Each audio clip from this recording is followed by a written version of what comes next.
नमस्कार, सत श्री अकाल, गुड मॉर्निंग। कैसे हो? तैयारी कैसी चल रही है? अभी नई नई एग्जाम हुई थी पटवारी की। एग्जाम के बाद बहुत सारे बच्चों की समझ में आती है कि ये मैंने गलत किया। कुछ लोग बुक वालों को गालियां निकालते हैं, कुछ अध्यापकों को निकालते हैं, कुछ मैराथन वालों को निकालते हैं। तो भड़ास कहीं ना कहीं निकालनी पड़ती है, इससे हमें आत्मिक संतुष्टि मिलती है। और उस समय हमें भी कोई बुरा नहीं लगता। हमें पता है बच्चा डिप्रेशन में, पेपर अच्छा नहीं गया है, तो किसी न किसी को दोष दे देते तो इससे एक अच्छी फीलिंग आती है। कोई बात नहीं, निकाल दिया करो। उसमें पेपर होते ही किसी ना किसी को निकाल दिया करो, भले हमें निकाल दिया करो भी, इसमें क्या गलत है। लेकिन पेपर से पहले जब 15-20 दिन बचते हैं तो हमें वो गलतियां नहीं करनी चाहिए जो बच्चे करते हैं। और इस चीज का पता भी हमें एक दो पेपर देने के बाद चलता है कि यार ये मैंने गलत किया, इस समय मुझे इस चीज में समय बर्बाद नहीं करना चाहिए था, या मुझे इस चीज में समय बर्बाद नहीं करना चाहिए।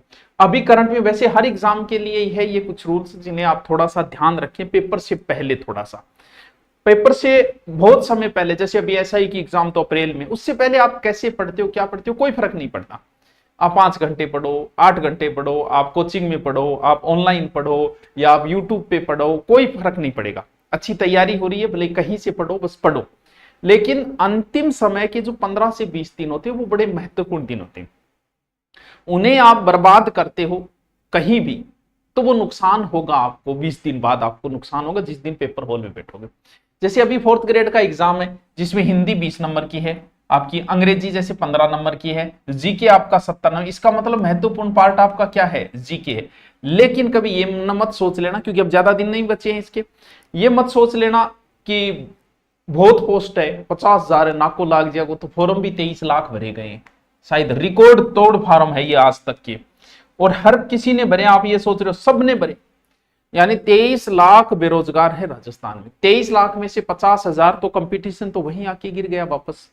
फिर ये कई पारियों में होगा, बाद में वही आपस में लड़ेंगे, इसका नॉर्मलाइजेशन हो गया, इसका नहीं हुआ, जो भी है। अब हम, ये तो आपका पेपर है और मैथ भी है भैया, 15 नंबर की ये भी पढ़नी पड़ेगी। चलो ये तो कोई बात नहीं, चलता रहता है। जीके का अच्छा पोर्शन दिया गया है। देखो, अगर आप ऑफलाइन कोचिंग कर रहे हैं, भले ही आप किसी भी कर रहे हो, भले किसी का एग्जाम हो आपका। हाँ, उससे पहले एक चीज और बता दूं, अनुपर्ति के फॉर्म भरे जा रहे हैं। सभी स्टूडेंटों से निवेदन है कि अनुपर्ति का फॉर्म भर दे, और हमारा धुरी ना सेलेक्ट करो, या जिसको भी सिलेक्ट करो वो कोई बात नहीं, लेकिन आप फॉर्म भर दे, ठीक है। हमारे वाला अनुपर्ति में धुरीना नाम से मिलेगा। तो इसके बाद में जब आप फ्री होगे, हम एसआई का बैच चलाएंगे, और तो उसमें आके बैठ जाओ। आपका अनुपर्ति में हो गया तो उसमें बैठ जाओ, 1-2 महीने के लिए पढ़ लो, आप किसी की भी तैयारी कर लो। अनुपर्ति में आपका जो मन हो वो भर दो, एसआई भर दो, रीट भर दो, ग्रेड भर दो, कुछ भी भर दो। यहाँ आके जो मन हो पढ़ लो। उसमें आपको ऑनलाइन कोर्स फ्री मिल जाएगा, साथ में पढ़ाई मिल जाएगी। 5-6-7-8 महीने जितना मन हो उतना पढ़ के जाओ, सब कुछ आपको फ्री मिल जाएगा। कहीं भी आप पढ़ रहे हो तो कोई फर्क नहीं पड़ता, लेकिन भर दे से लास्ट अगले महीने की 14 है तो उससे पहले देखो। अगर आप ऑफलाइन कोचिंग कर रहे हो, अभी 4th ग्रेड का एग्जाम होने वाला है, तो अब बंद कर दे। सर हमारा तो कोर्स रह गया, तो वो तो 20 दिन में भी नहीं होने वाला। या फिर आपके कुछ महत्वपूर्ण बच्चे हैं, वो आप निवेदन करो कि सर अब ये करवा दो, हमें घर जाना है या हमें सेल्फ स्टडी करनी है, यानी ऑफलाइन। क्योंकि 15-20 दिन पहले ऑफलाइन कोचिंग, क्योंकि ऑफलाइन कोचिंग आपका बहुत समय बर्बाद करती है, बाद में पता चलता है। एक बार ऑफलाइन कोचिंग जरूरी है, ये कॉन्सेप्ट बच्चे समझ गए। एक जमाना था लोग 3-3 बार कोचिंग करते थे, 4-4 बार। आजकल कोई नहीं करता, आजकल एक बार करता है, फिर वो हिसाब निकालता है। जैसे मैं मेवाड़ का इतिहास कराता हूं बच्चों, नाना करते मुझे 20 दिन लगते हैं, और एक बार बच्चा पढ़ा उसे पहली बार 20 दिन लगे। बाद में उसके जैसे नोट्स बड़े, उन नोट्सों को जब वो पढ़ता है 2 घंटे में पूरे नोट्स पढ़ देता है, तब उसे पता चलता है कि ऑफलाइन में समय बर्बाद हो रहा है अब मेरा। क्यों? क्योंकि जो काम 20 घंटे में हो सकता, 2 घंटे में हो सकता है, उसके लिए मैं 20 घंटे क्यों दूं। तो अगर आपका सिलेबस बच गया तो कुछ ना कुछ बचा रह ही जाएगा। अब जो महत्वपूर्ण कुछ है तो वो करवा लो जल्दी से, वरना आप छोड़ दो तो फायदों में रहोगे, ठीक है। दूसरा, ऑनलाइन अगर आप कर रहे हो, ऑनलाइन तो आपके पास ही है, छोड़ना कहां है। ऑनलाइन में ये नहीं है कि आप ये सोच रहे हो कि अब चलो मैथ और पढ़ लूं मैं, और अब मैथ शुरू करके मैं पढ़ लूं। ऐसा नहीं हो सकता, क्योंकि दिन ही नहीं बचे।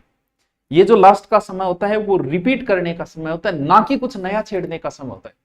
नया कुछ भी न छेड़े। ऑनलाइन में भी वो टॉपिक पढ़े हो तो डबल स्पीड करके पढ़ो, ट्रिपल स्पीड करके पढ़ो, रिविजन की तरह पढ़ो। ये नहीं कि अब नया, अगर आपका 80% सिलेबस हुआ है तो उस 80 को रिपीट मारो, बार बार उसी को रिपीट मारो। आप चाहे कितना ही पढ़ लो, अभी 4th ग्रेड का एग्जाम अगर 6 महीने आगे खिसका दिया जाए और आगे खिसकाने बाद आप खुश हो गए, चलो ठीक है यार, मैथ के मेरे 2 टॉपिक रहे थे, ये अब मैं पढ़ लूंगा, अब मैं 6 महीने बाद जब एग्जाम होगा मेरा 100% सब पढ़ा होगा। नहीं हो सकता, भले 12 महीने और आगे खिसक जाए, कुछ ना कुछ बच ही जाएगा। जो बच गया उसे छोड़ो। 80-90% अगर आपका तैयार है तो उसे अच्छी तरीके से तैयार करो, इतने नंबर ले आओगे तो आपका काम बन जाएगा। तो ऑनलाइन में सिर्फ जो जरूरी है, अब 20 दिन बचे तो उसके लिए नया कोर्स खरीदने की जरूरत नहीं है, जो कोर्स है आपका उसको रिपीट मारते जाओ, रिपीट मारते। तीसरा जो सबसे महत्वपूर्ण वो हमारा यूट्यूब है। देखो हम कुछ भी कहें, हम आपके लिए मेहनत कर रहे हैं, चलो ये बात अच्छी है, लेकिन हम अपने लिए भी कर रहे हैं। हम मेहनत नहीं करेंगे तो भैया हमारा काम कैसे चलेगा, हमारा खर्चा कैसे चलेगा। तो हम दोनों की जरूरत है। आप हमसे पढ़ रहे हो, आपको जरूरत है, हम पढ़ा रहे हैं, हमें भी जरूरत है।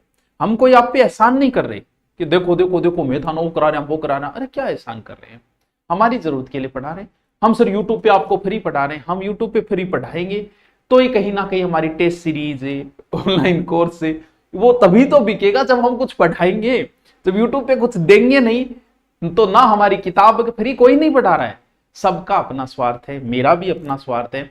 अगर मैं यूट्यूब पे फ्री पढ़ाऊंगा तो ही मैं बोलूंगा कि ये मेरी बुक आ गई, आप खरीदने जाओगे। मैं यूट्यूब पे पढ़ाऊंगा तभी बोलूंगा कि ये मेरी टेस्ट सीरीज है, अच्छी टेस्ट सीरीज बनाई, आप खरीदोगे। ये हमारा ऑनलाइन कोर्स है। अब हो सकता है कोई ऑनलाइन कोर्स दे रहा है, कोई बुक बेच रहा है, कोई तीनों ही, हम जैसे तीनों में लगे हुए हैं। तो वो डिपेंड करता है कि हम यूट्यूब पे जितनी मेहनत करेंगे उतना ही हमारी ये ग्रोथ आएगी। तो हम ठीक है, हमारे लिए मेहनत कर रहे हैं, आपके लिए भी कर रहे हैं, ताकि हम आपको अच्छा कंटेंट दे सकें। तो दुकान तभी खोली जाती है जब दुकानें बिक्री हो। कुछ धंधे ऐसे हैं जिनकी सुबह सुबह बिक्री होती है, जैसे कचौरी समोसा, तो सुबह सुबह आता है कचौरी समोसा बेचने वाला चला जाता है। कुछ ऐसे होते हैं जो शाम को ज्यादा होती है, जैसे दारू वगैरह है, नॉन वेज है, अंडे वगैरह, उनको शाम को बिकते हैं, तो वो रेडियां शाम को लगती है। तो जब बिकेगा तभी लगाएंगे। अब जैसे एग्जाम नजदीक आती है तो व्यू ज्यादा आते हैं, लाइव ज्यादा आते हैं, तो हमें भी बड़ा चस्का लग जाता है।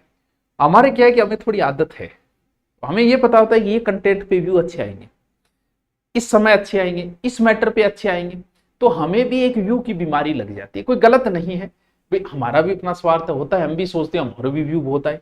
तो व्यू की बीमारी के चक्कर में क्या है कि जैसे एग्जाम नजदीक आता है हम अंट संट लेके आना शुरू हो जाते हैं, और इससे नुकसान आपको होना है। अगर आपका पहले से पढ़ा हुआ है और पहले से आप पढ़ रहे हो, क्योंकि यूट्यूब पे लास्ट टाइम में पढ़ा हुआ लगता है से याद रहेगा, नहीं रहना है। और यूट्यूब के ऊपर पढ़ना क्या है, और पढ़ भी क्या रहे हैं, ऑब्जेक्टिव पढ़ रहे हैं। जब बच्चा पहली बार पढ़ाई शुरू करता है ना, तो उसे नोट्स बहुत अच्छे लगते हैं, उसकी नोट्स में रुचि होती है, बुक में नहीं होती। बुक पढ़ने का मन नहीं करता उसे। जब पहली बार आप पढ़ना शुरू करते, बहुत कम रेयर केस बच्चे होते हैं जिनकी सीधी बुक में रुचि होती है, नोट्स नहीं पढ़ते हो। शुरुआत में नोट्स में रुचि बनती है। कुछ बच्चों की नोट्स में नहीं बनती, वो क्या करते हैं कि ऑब्जेक्टिव ऑब्जेक्टिव पढ़ते हैं।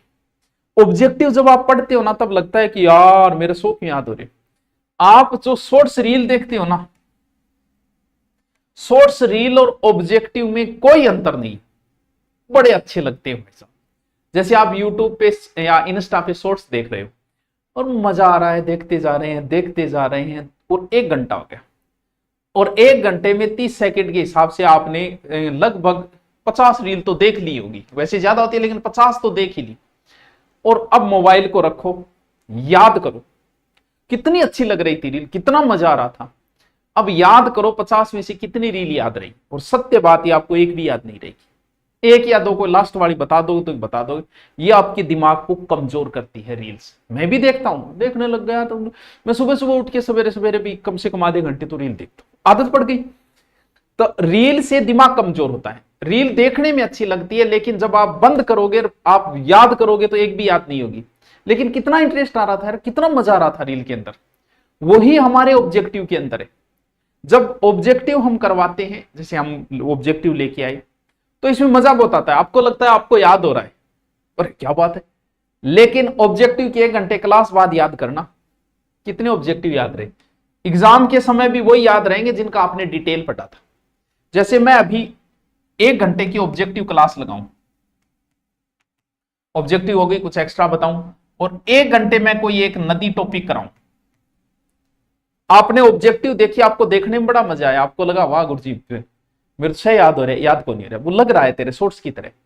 अगर नदी को मैं 1 घंटे पढ़ाऊं, फिर आप अपने मोबाइल को उल्टा करो और याद करो कि नदी के सर ने क्या बताया, आप 4-5 बातें बता दोगे कि सर ने एक ये बताया था, ये नदी। जैसे शॉर्ट्स में नहीं बता पाते, वैसे ऑब्जेक्टिव में नहीं बता पाते। वैसे ही सेपरेट टॉपिक, जैसे आपने आधे घंटे तारक मेहता का उल्टा चश्मा देखा, आधे घंटे बाद महाराणा प्रताप का नाटक देखा और आधे घंटे कोई और देखा, तो मोबाइल को उल्टा रखने के बाद आप बता दोगे कि मैंने ये 3 नाटक देखे थे। लेकिन शॉर्ट्स आप नहीं बता पाओगे। इसे आप नोट देखना, आप अभ्यास करना कि क्या बता सकते हो। तो वही है, ऑब्जेक्टिव कब निकालने चाहिए। ऑब्जेक्टिव हमेशा तभी निकालो जब वो टॉपिक आपको आता हो।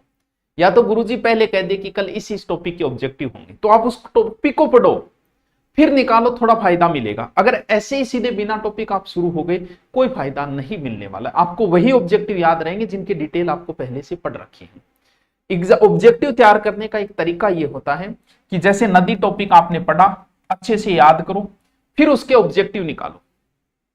ये सबसे बेहतरीन तरीका होता है।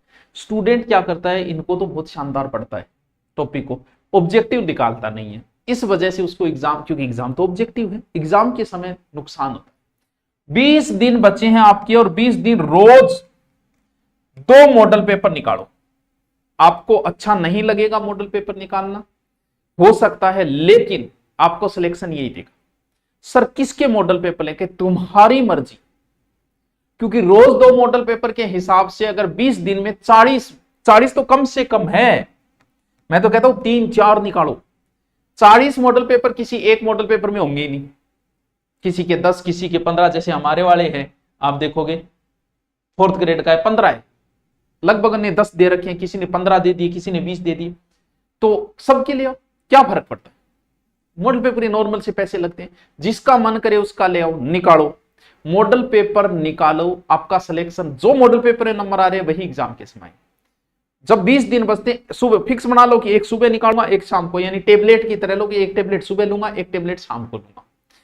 सर नया टॉपिक नहीं छेड़ना है, जो आ रहा है, क्योंकि नोट्स बहुत काम आते हैं और नोट्स हमेशा एग्जाम के समय ही काम आते हैं। आपका पहले नोट समय बहुत बर्बाद करते हैं, क्योंकि नोट्स बनाने में बहुत समय लगता है। लेकिन बाद में, अब 20 दिन बचे हैं, अगर आपने हिस्ट्री, ज्योग्राफी, कल्चर इनके नोट्स बना रखे हैं तो आप 20 दिन में 20 बार पढ़ दोगे इनको। लेकिन आप किसी किताब को 20 दिन में 20 बार नहीं पढ़ सकते। नोट्स पहले आपका समय बर्बाद करते हैं, बाद में आपका समय बचाते हैं। अब नया कुछ मत छेड़ो, नई कोई किताब नहीं लेके आनी है, सिवाय मॉडल पेपर और करंट को छोड़ के। अगर करंट आपके आता है तो लाओ, नहीं आता तो कोई बात नहीं। करंट और मॉडल पेपर को छोड़ के नई कोई गाइड नहीं लेके आनी है। जो आपकी पहले है उसे पढ़ो, जो नोट्स है वो पढ़ो। नोट्स किसी दूसरे के नोट्स कभी काम नहीं आते। उसकी लिखने की अपनी लैंग्वेज है यार। वो जल को H2O लिख रहा है, तुम जल को जल लिख रहे हो। वो राजस्थान को RJ लिख रहा है या राज लिख के बिंदी लगा रहा है। अपनी अपनी स्टाइल है नोट्स लिखने की, अपने लिखे हुए नोट्स ही मजा आता है और एग्जाम के समय वही याद रहे, उनको फटाफट फटाफट फटाफट। अगर आपका कुछ बच गया, नोट्स कब, दूसरे के नोट्स कब यूज किए जाते हैं, जैसे अभी एग्जाम होने वाला है, 20 दिन बचे हैं, पॉलिटिकल आपकी हुई नहीं, पॉलिटिकल के आपके मान लो नोट्स बने नहीं, तो फिर आप पॉलिटिकल के जिन टॉपिकों के 5 टॉपिक आपके नहीं हुए उनके नोट्स ले आओ किसी और के। वो सिर्फ हेल्प के रूप में 15 या 20%। ये नहीं कि किसी दूसरे के ले आए, पढ़ने में लगे हुए हैं। नोट्स अपने हैंड राइटिंग होनी चाहिए, स्वयं के होनी चाहिए। यानी अभी थोड़ा हमारे यूट्यूब पे भी कम समय दें, अपनी बुक्स को ज्यादा दें, स्वयं निकाले मॉडल पेपर, हो सके उतना मॉडल पेपर स्वयं निकाले। ऑनलाइन सिर्फ वही पढ़े जिनकी जरूरत है कि मुझे जनसंख्या टॉपिक नहीं आ रहा, वो पढ़ो। ज्योग्राफी में जाके जनसंख्या स्पीड डबल करके उसको तैयार करो। ये नहीं पूरी ज्योग्राफी अब रटने लगे, ऐसा नहीं हो सकता, असंभव चीज है, क्योंकि अब समय नहीं बचा। अब जो पढ़ा है उसको रिपीट मारो, जितना ऑफलाइन को हो सके उतना जल्दी अब छोड़ दो, 2-4-5 दिनों में कि ठीक है अब हमारा हो गया उतना हो गया, कोई बात नहीं, राम रूमी श्याम सुमी करो और पढ़ाई शुरू करो, सेल्फ स्टडी करो जितना ज्यादा हो सके। लेकिन मॉडल पेपर रोज दो। आपके 4th ग्रेड एग्जाम से पहले 40 मॉडल पेपर प्रत्येक बच्चे को आने चाहिए। प्रत्येक बच्चे के 40 मॉडल पेपर तो निकलने ही निकलने चाहिए। गुरुजी इतना, हाँ इतना। पढ़ाई का अपना तरीका है, वो शुरू में तरीका अपनाया जाता है, बाद में नहीं। अब तो बस रिपीट मारते रहो। शुरू में कुछ लोगों क्या होते हैं, पूरा पेज पढ़ जाते हैं, पढ़ने के बाद समझ में आया कि दिमाग तो कहीं और था और मैं पढ़ता जा रहा था। ऐसा होता है, सबके साथ होता है।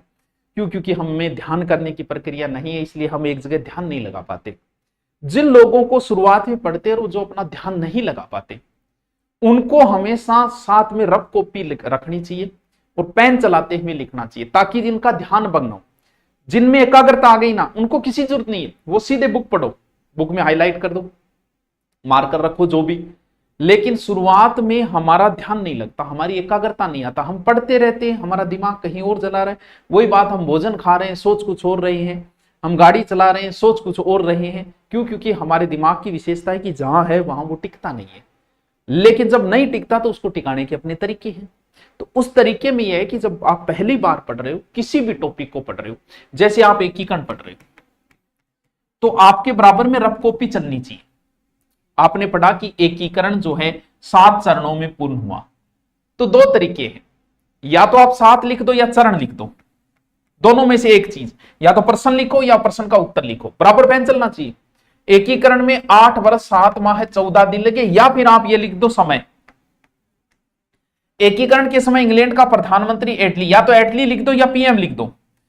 एकीकरण के समय वाइसराय माउंटबेटन था, या तो माउंटबेटन लिख दो या वाइसराय लिख दो। एकीकरण के प्रथम चरण का नाम मत्स्य संघ है, या तो प्रथम चरण या मत्स्य संघ, बराबर चलता रहना चाहिए, बार बार रिपीट करते हुए।